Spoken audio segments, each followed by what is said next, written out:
I believe that in the market we are right now, where you need to be nimble, it's about building foundations. This one? Yeah, I'm ready, guys. Let's go. Hi, my name is Aurelien Mottier. I am the president of Memory Blue. I'm really excited to be here today, so thanks for the invitation, LinkedIn. Keen to share some of my take on what I'm seeing in the market, from changes and how the market is evolving, the rise of AI, everybody's speaking about it, but I think we also want to touch on culture and how to lead through changes. So we help B2B organizations to accelerate top of the funnel pipeline and sales results. We do it with a mix of people and AI, and we've developed what we call a smart approach. S stands for sales development, which is really everything across the funnels, from generating pipeline to middle of the funnel activity to actually closing business. We also have marketing services that come and complement those services. The A stands from the academy, which is really a talent development and talent retention program that we're helping our clients to build. R stands for recruitment. Most of our clients are looking at growing their team over time, and sales recruitment is something that is really important to them. And T is for technology consultancy. As our clients are evolving, going through stages of life or going through stages of expansion, we are seeing their requirement in terms of technology evolving. So we're bringing technology consultancy as well as technology partnerships, such as the one we have with LinkedIn, to help our clients to use technology in the best possible way to achieve greatest results.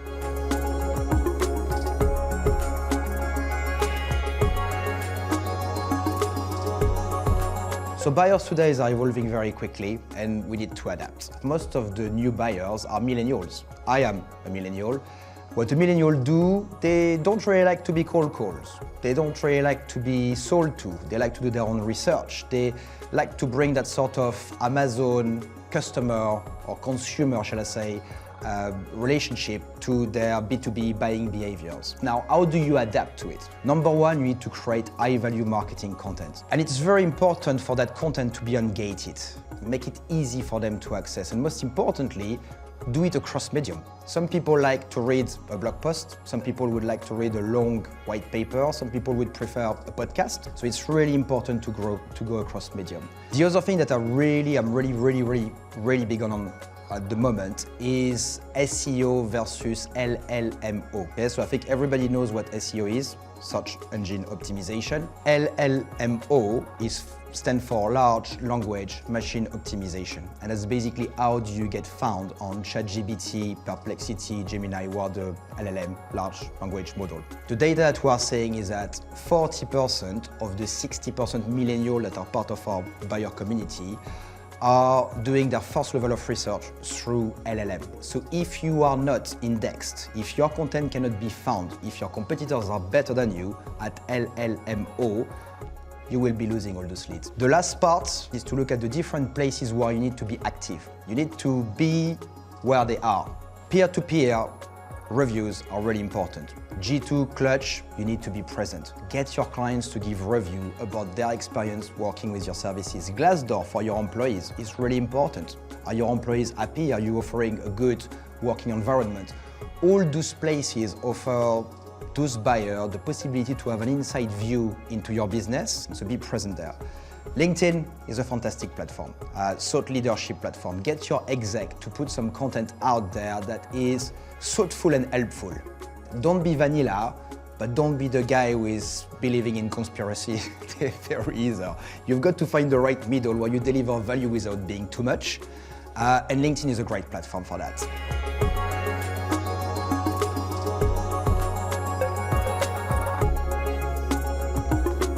We've seen a ton of change in the market. So it's not just the buyer changing, it's also the market, particularly our market. And we've done two main things. The first one is to really adapt our reporting and the information that we are sharing back with our clients. And this is where we've been bringing a little sprinkle of AI. There are some fantastic AI tools that allow you to help with forecasting of opportunity, help you to understand what you should do next. The other thing that we are seeing in the market, because everything is slowing down, is that there is a real, what we call FOMO, so fear of missing out from the prospect. And that means that making a change or investing in something new is more risky than maybe it was 2 or 3 years ago.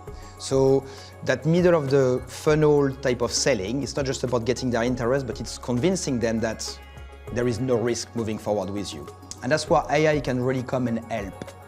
The second thing we've done is develop our service offering. We used to be very much sales development. We still do sales development, but now we can do full sales cycle. So we can take from opportunity to actually bringing the revenue, closing the deal. So we've created some fantastic nurturing machine that allow us to keep top of mind for prospects for a long period of time up until there is the compelling event and they want to re-engage. And what we are seeing with this nurturing engine is that when they have the compelling event and come back to us, those opportunities are turning into business very quickly. Sales cycles are shorter, conversion rates are higher.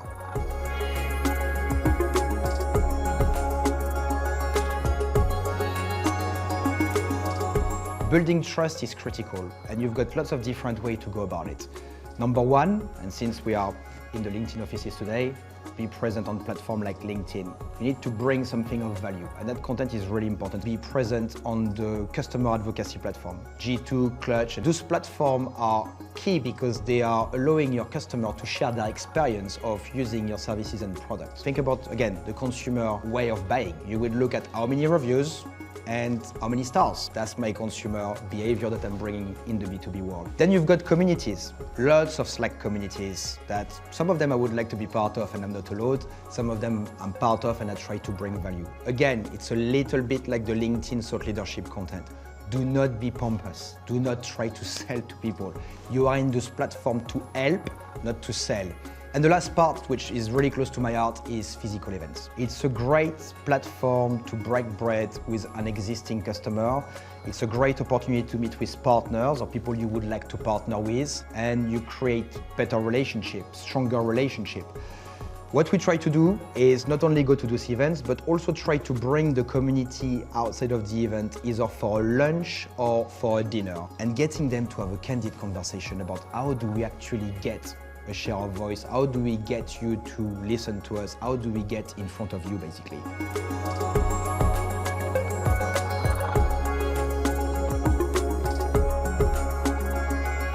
AI versus human. So I think I'm getting that question asked a lot. AI really excels at, from my perspective, it's bringing scale, bringing speed, and bringing insight into the conversation. You can do that very quickly. This is not creating any new content. What the individual is bringing is trust, relationship, but also empathy in the conversation, knowing how someone is feeling and maybe shifting the conversation to, let's not talk about business, but how things are going. But the last point is really around creativity. Okay? We tend to make the mistake that AI can create for you. AI doesn't really create for you. AI is a fantastic friend to empower you as a brainstorming assistant. So scale, insight, and speed, AI, empathy, trust, and creativity is very much human.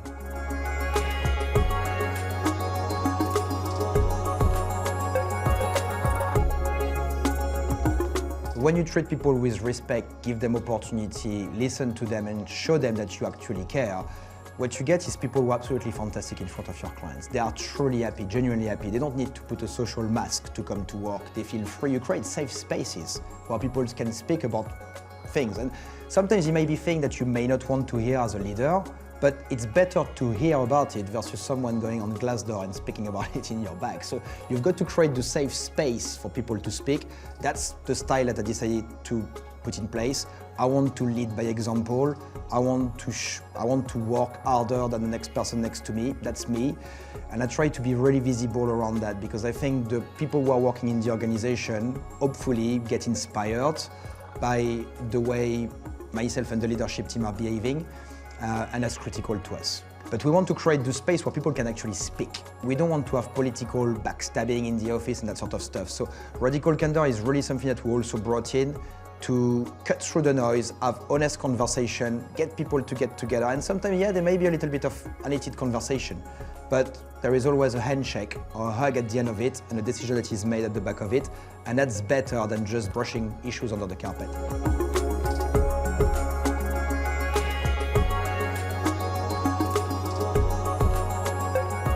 My first advice would be surround yourself with people who are smarter than you. When I brought people in that were actually better than me at some specific topics, I saw a huge difference. First of all, a burden. I've got less stress. I can focus on some other stuff. I can think and work on the business versus working in the business. But it really helps the rest of the team to grow. You are as good as your team. It's not about you, it's about the team. Everything that you do needs to be mission of the business first. Do not get dragged by a team or an individual for items that are not part of your North Stars. Just go and get your North Star and keep focused. When I say put the mission of the business first, the mission of the team second, and the mission of the individual last, I don't mean do not respect the individual. In fact, give a lot of respect and a lot of love to your employees, and they will act as your best brand ambassador in and out of the business. Thank you. Quick fire prompts. Leadership inspiration. Book or podcast? Definitely podcast. Decision style. Bold bets or calculated steps? My board want me to take calculated steps, but I think I've got bold bets, deeply inside me. Growth approach. Scale fast or build foundations? I have scaled fast and it's very risky if you don't raise a lot of money. So I'd say build foundations first. AI adoption, nimble and reactive or structured and deliberate? I think it's a bit of both, if I'm honest with you. So reactive when it comes to us, when it's inbound, but when it's outbound and something that we plan, more structured and deliberate. Leadership involvement, delegate or dive in?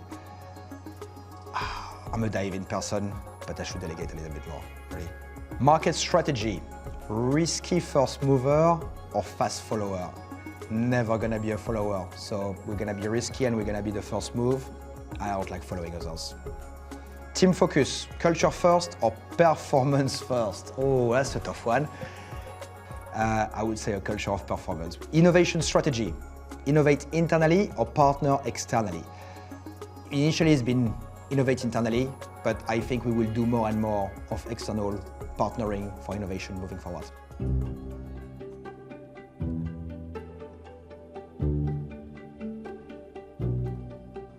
I want to speak about Richard Fifield. He's been a mentor and a sounding board of mine for 7 years now. He's also the chairman of Memory Blue, so he's really involved. I speak to him every day. And a few years back, when Operatics, the company that got acquired by Memory Blue, was growing relatively fast, I think I lost a little bit of my why. What were we doing, what we were doing? We had people coming to us with proposition to acquire the business, and I think that got into my head a little bit. And Richard really did some work with me to get back to understand what my why is. And I remember one question in particular that he asked me, and that question it's quite deep. What do you want people to think about you or to speak about when they refer to you when you're on your deathbed? Okay? What do you want them to remember about you? Because that's really what will define your why. And I do apply that a lot now in decisions that I'm making. Not trying to change the world, because this is not, I'm not capable of doing that, but if I can make a small difference in people's life, if I can make a small difference in a relationship, if I can leave a meeting or a room by, making someone feel better, and it doesn't need to be at work, but that's, I think, quite powerful and something that I've been carrying with me and now something that I'm trying to share with other people. So that's, finding my why, working on that and trying to become a better person all the time, go beyond business, but better relationship, that's something that stuck with me.